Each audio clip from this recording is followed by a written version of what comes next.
पत्ते भी लगे हुए हैं अरबी के, तो मैं इन पत्तों का साग थोड़ा अलग तरीके से बना रही हूँ। एक मैश कर लूँगी।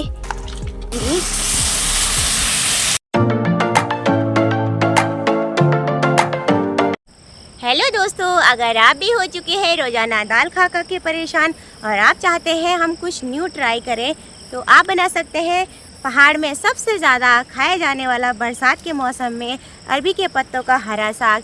इस साग को सावन के टाइम पे हमारे पहाड़ के लोग ज़्यादा खाना पसंद करते हैं। साग बनाने के लिए हमें अरबी के हरे छोटे व कोमल पत्तों की आवश्यकता होती है।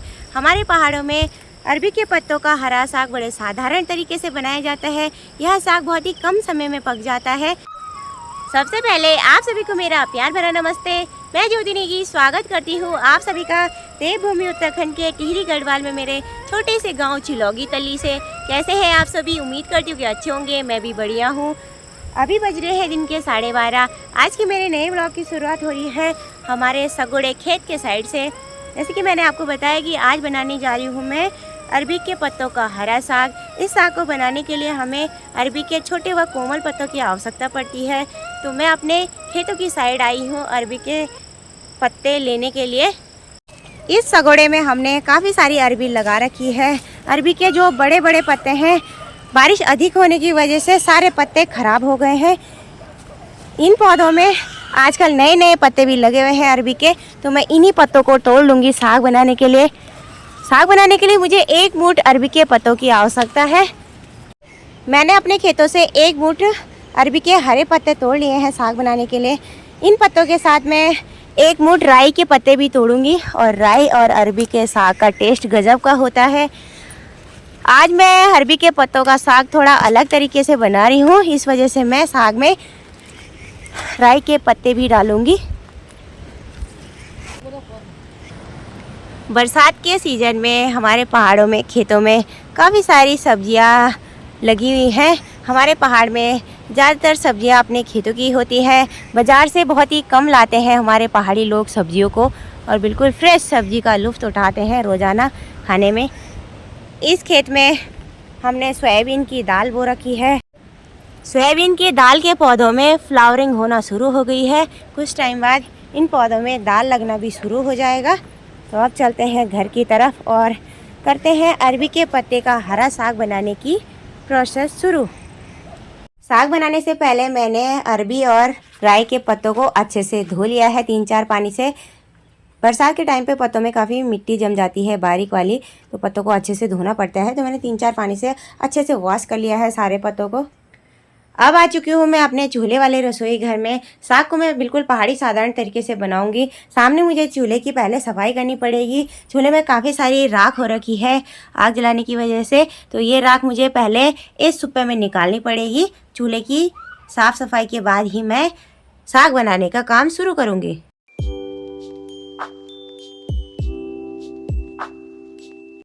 चूल्हे की सारी नाक निकालने के बाद मैंने अभी लकड़ियाँ लगा दी है चूल्हे में।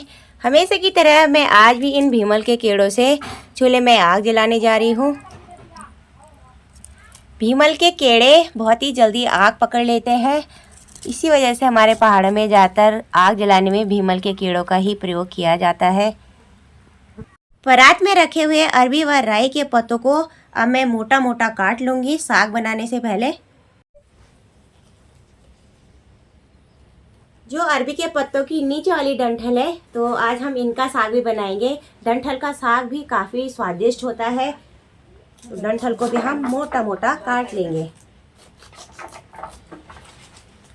अरबी और राई के पत्तों को मैंने मोटा मोटा काट लिया है परात में।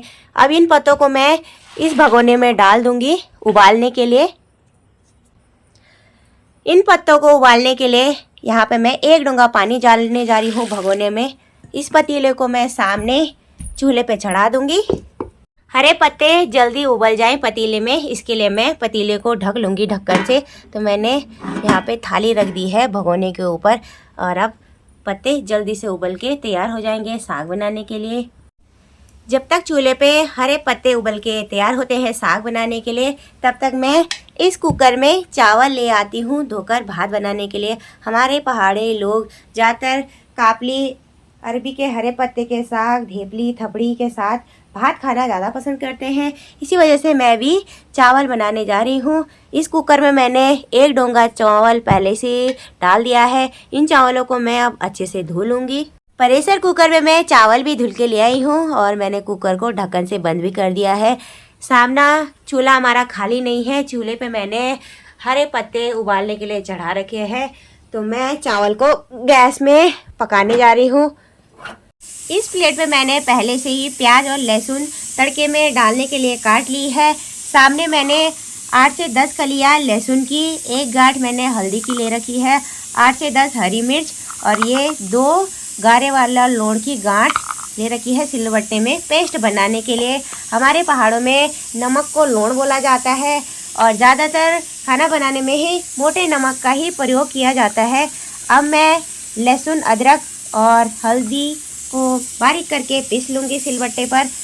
अगर आपके पास सिलबट्टा नहीं है तो आप मिक्सी में भी लहसुन, मिर्ची, हल्दी की गांठ का बारीक पेस्ट बना सकते हैं। हमारे पहाड़ों में जितनी भी पहाड़ी स्पेशल डिश बनती है सभी में सिलबट्टे का प्रयोग ज़रूर किया जाता है। सिलबट्टे में पिसे हुए अदरक लहसुन के पेस्ट का स्वाद गजब का आता है साग में।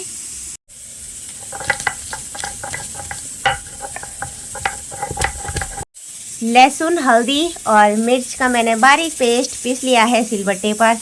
अब मैं इस पिसे हुए पेस्ट को सामने प्लेट में निकाल लूँगी। गैस पे चावल बनके भी तैयार हो चुके हैं। गैस को मैं बंद कर लूँगी। कुकर में 2 सीटियाँ आ चुकी है। सामने भगोने को चढ़ाए चूल्हे पे 5 मिनट भी हो चुके हैं। अब मैं चेक कर लूँगी कि अरबी और राई के पत्ते उबले कि नहीं। तो 5 मिनट में ही अरबी और राई के पत्ते अच्छे से गल चुके हैं।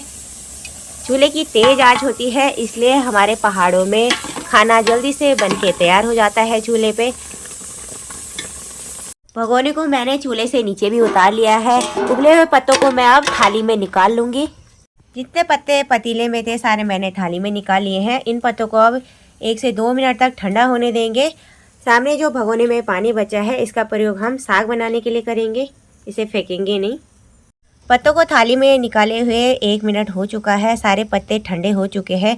अब मैं इन पत्तों को हाथों की मदद से बारीक मैश कर लूँगी। आप चाहे तो इन पत्तों को सिलबट्टे पे भी पीस सकते हैं, लेकिन मैं अभी सिलबट्टे में इन पत्तों को नहीं पीस रही। हाथों की मदद से ही मैं इन पत्तों को बारीक कर लूँगी। थाली में जितने राई के और अरबी के पत्ते थे सारों को मैंने बारीक पेस्ट बना लिया है हाथों की मदद से। अब मैं साग को बनाने जा रही हूँ। साग को मैं लोहे की कढ़ाई में बनाऊँगी। सामने मैंने चूल्हे पे कढ़ाई चढ़ा दी है। साग को बनाने के लिए मैं यहाँ पे सरसों का तेल का प्रयोग कर रही हूँ। कढ़ाई में मैंने सरसों का तेल भी डाल दिया है। कढ़ाई में तेल भी गर्म हो चुका है। हम पहाड़ी लोग हरे साग में ज़्यादातर सरसों के दाने का तड़का लगाते हैं। आपके पास अगर सरसों के दाने नहीं हैं तो आप जीरे का तड़का भी लगा सकते हैं। सरसों के दाने भी कढ़ाई में चटक चुके हैं। अब मैं इन कटी हुई लहसुन की कलियों को भी कढ़ाई में डाल दूँगी भुनने के लिए।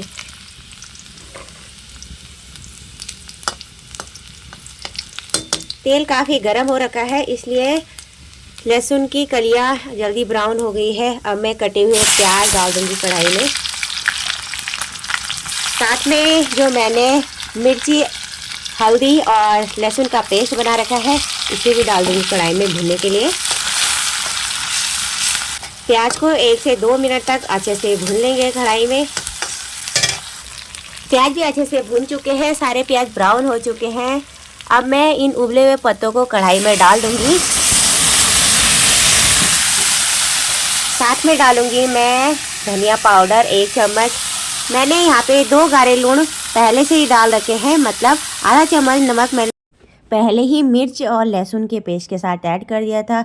अब मैं यहाँ पे आधा चम्मच नमक और डालूंगी। हरे साग में आप अपने स्वाद के अनुसार ही साग में नमक डालें। हमारे पहाड़ में ज़्यादातर मोटे नमक का प्रयोग किया जाता है सब्जी, दाल या किसी भी अन्य प्रकार की डिश में। उबले हुए पत्तों को मैं मसालों के साथ अच्छे से भूनूंगी 2 से 4 मिनट तक।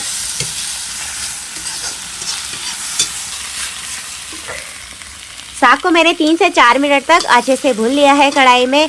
अब मैं कढ़ाई में पानी ऐड करने जा रही हूँ। इस भगोने में उबला हुआ साग का पानी है, तो मैं साग बनाने के लिए इसी पानी को ऐड कर दूंगी कढ़ाई में। और इस थाली में भी थोड़ा सा पानी है, इसे भी मैं कढ़ाई में डाल दूंगी। पानी को साग के साथ अच्छे से मिला लेंगे। इस करछी की मदद से साग को बार बार चलाते रहें कढ़ाई में। 2 उबाल आने तक साग को चूल्हे पे और पकने देंगे। साग में 3-4 उबाल आ चुके हैं, साग बनके तैयार हो चुका है। अब मैं कढ़ाई को नीचे निकालूंगी चूल्हे से। अब करने जा रहे हैं हम अभी का लंच। सासू माँ ने सभी के लिए चावल भी परोस दिए हैं थाली में।